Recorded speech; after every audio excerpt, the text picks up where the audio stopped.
Hi everyone, it's me Darlene. I am ready to start quilt block number 4 for our quilt block party. I have an idea in my head, once again something that I just made up. I go to bed at night just thinking of quilt blocks. Whatever. I did mention in a previous video that I would like to embellish these blocks, and I'm thinking I probably should start embellishing as I go because I'd rather not have to do all the blocks all at once at the end. So I may start with this block, I don't know. I'm not sure what I'm going to be doing today because I don't know until I get to the sewing stations. But just so you know, I did go in my cellar and I started pulling up a bunch of different ribbons and lace and things like that. Let me show you a few things. Like in this little tote, I have, this one I don't have too much. This one's mostly elastics. I mean, I have almost a whole tote here filled with elastics. Since I'm going to be doing upcycled fashions, I need a lot of elastic. In here, I have like different ribbons, and I have embroidery thread. I have a lot of this. That's really good to do some hand-stitched embellishments on quilt blocks. Some more elastic. I have a lot of this kind of cord. I love these things. This is glittery cord. I don't know if you can see the glitter. What you do to embellish with that is you can just run it along on the top of your quilt block and just do a zigzag stitch. I have clear thread, so I could use clear thread and the thread wouldn't show, or you can do a contrasting thread if you want the thread to show. So it's just so much fun. I have all kinds of different threads in this bag. I mean, it's a whole bag full of threads. And there's a tin in here, a very old tin that I'm sure was probably my grandmother's. It was mince. Ooh, we have some red velvet and lots of black velvet. Likey that. I'll have to look up this tin. I don't see any information anywhere. Bauer's Old Fashioned Creamy Mince. Look that up online. Ooh, regular spools of sewing thread. I can always use that. This is so fun. In this one, again, a lot of rolls of lace and ribbons, leopard print, just so much. A whole bag of that. Ooh, what do we have in here? It's like treasures. A little weird spool of lace. Whole big spool of black ribbon. Oh, it's a textured, it's little tiny lace. Oh, how cute. That looks pretty old too. Corded piping, that can come in handy for quilt blocks. Lots of stuff that I'm going to have fun untangling. Just all kinds of things. So exciting. Oh my God.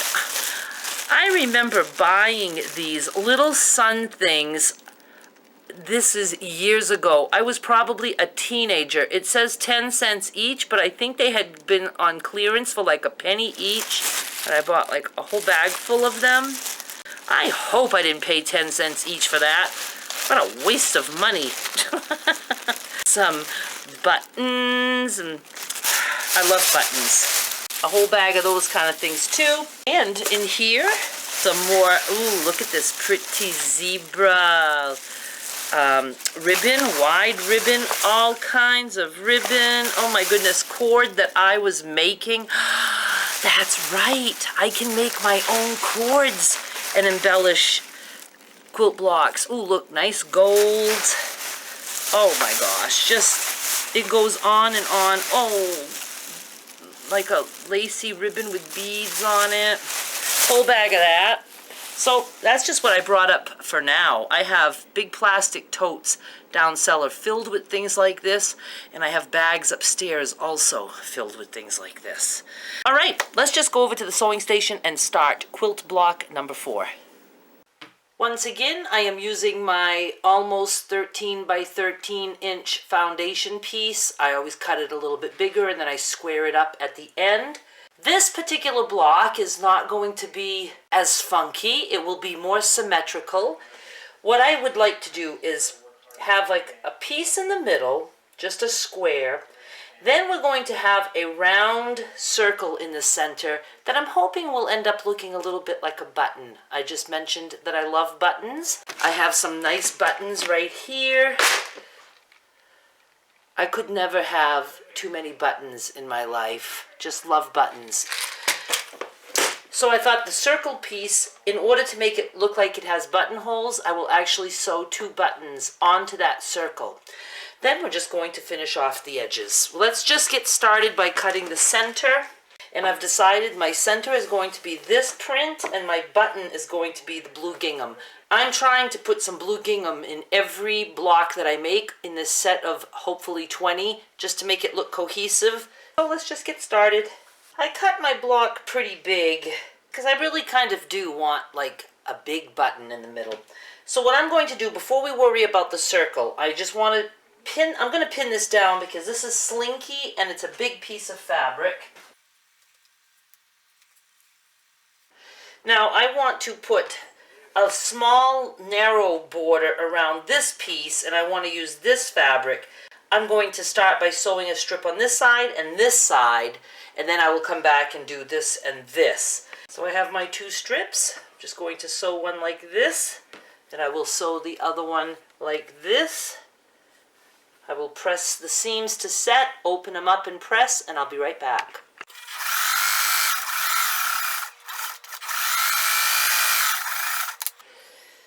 Now I'm just going to trim the ends. You can actually leave ends on there, but it just makes it a little bit bulky. I need 2 strips this way, and there, and there. I'm just going to go sew those down.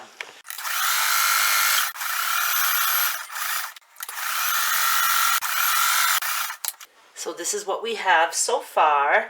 Now I'm just going to pick a color to finish it off with. I'm feeling like pink satin. I just pressed this piece and I'm just going to go ahead and sew this big piece on, and then I'll flip it and just trim what I need, and I'll use that on the other side and then the other side and then the other side.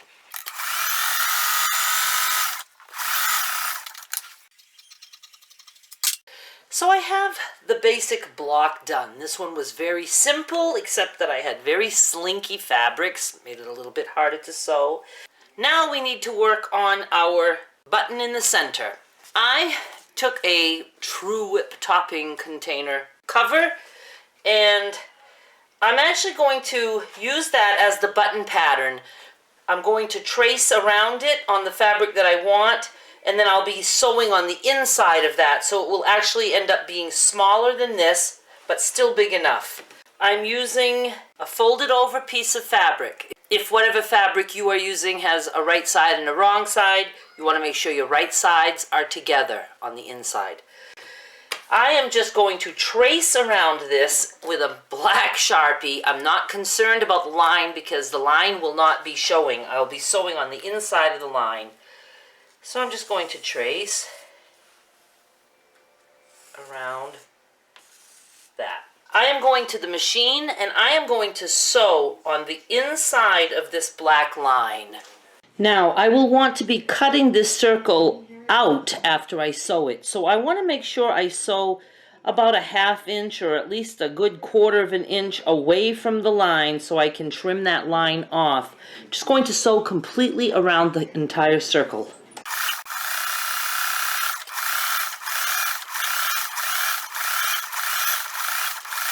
Now I'm going to cut, and I'm going to cut on the inside of my black line.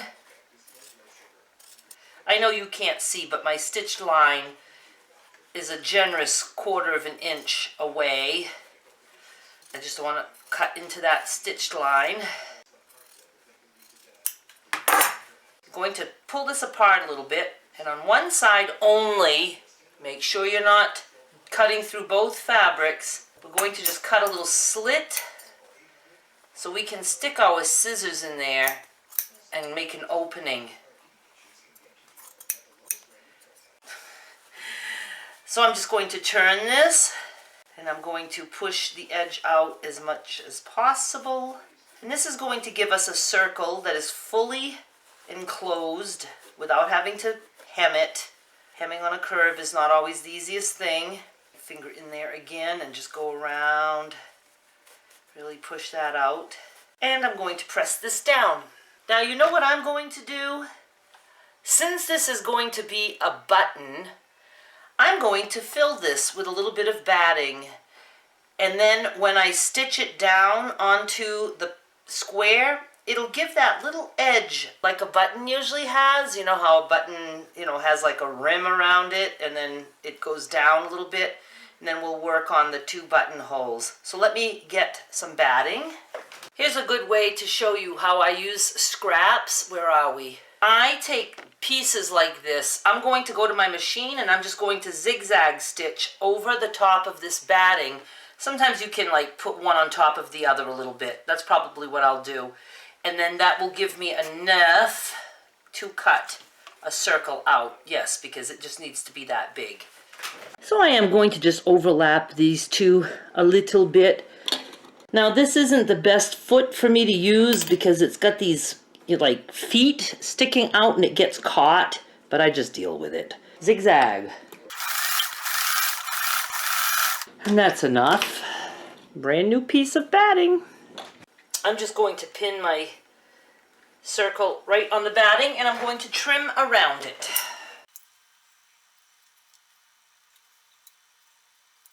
And I'm just going to tuck it inside.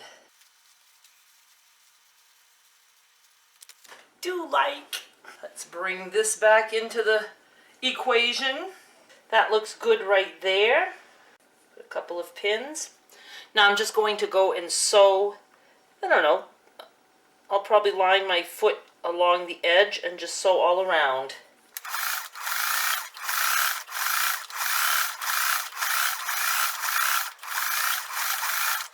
It's hard to make this look like a button and not like a smiley face or something. I decided with all the buttons that I have, when I used dark buttons, it really looked like eyes, so I'm just going to go with these cute little white buttons that look like a flower. And I am going to sew those on with my machine. I like to do zigzag and just sew my buttons on that way, quick and easy. So let's go over and do that. I just stuck a pin in each button just so I can get an idea of where I want them sewn. Now what I do is I set my sewing machine to zigzag. Actually, let me take my foot off so you can see what I'm doing here. Okay, you still have to drop your foot even though there's not a foot there.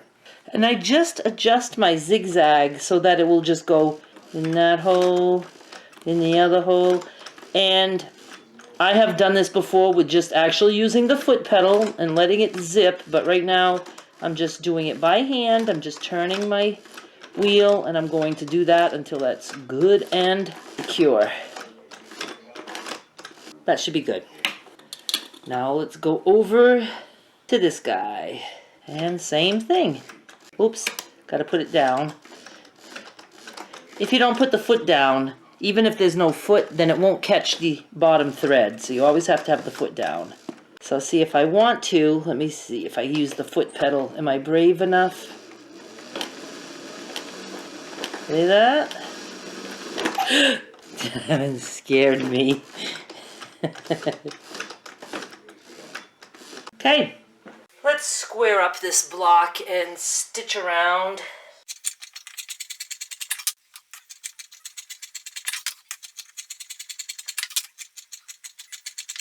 Just going to stitch all around, close to the edge.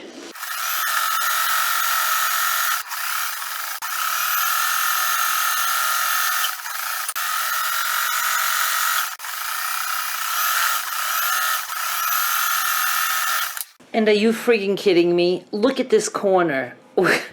I try to be so careful, and then I actually have a corner that doesn't go all the way to the end of the fabric. The one reason this doesn't matter is whoever is going to put this together as a quilt, this will be covered. But I'm going to go ahead and take a piece of pink satin and I'm going to patch that up. I'm going to go press that and then open it and trim, and we'll see what we get. Now I have to stitch that down around the edges. Okay, that's far from perfect, but it's going to have to do. Okay, let's see what we have. There are so many things that bother me about this block. For one, when you try to make something symmetrical, it's very hard to do, so it like looks wonky, but if you purposely make it wonky, it looks really wonky, so it's obvious that it's supposed to be wonky. This is just not wonky enough, so it kind of looks like it's unintentional and just sloppy sewing. The button, I don't know. That just doesn't really look too much like a button to me. Then I have the boo-boo on the corner of the pink satin. What else do I not like? Oh, the fabric wanted to bunch up in the back. I haven't run into that problem at all. It's because I'm sewing with satin. That happened in 2 spots. My bottom thread ran out and I had to replace it with clear thread because that's all I had available. So everything was going wrong, but we survived it. Believe it or not, this, when it's in a quilt with the other cohesive blocks, will look absolutely wonderful. I guess I am going to stop here. I'm not going to bother with any embellishing other than the button that we did because I think I'm too tired now and I would just screw it up even more. When I start these projects, I start during the day and then life gets in the way. I eat, I do laundry, I talk on the phone, and then the next thing I know it's late and I'm tired and I should no longer be sewing. So I will be back with more soon. Bye!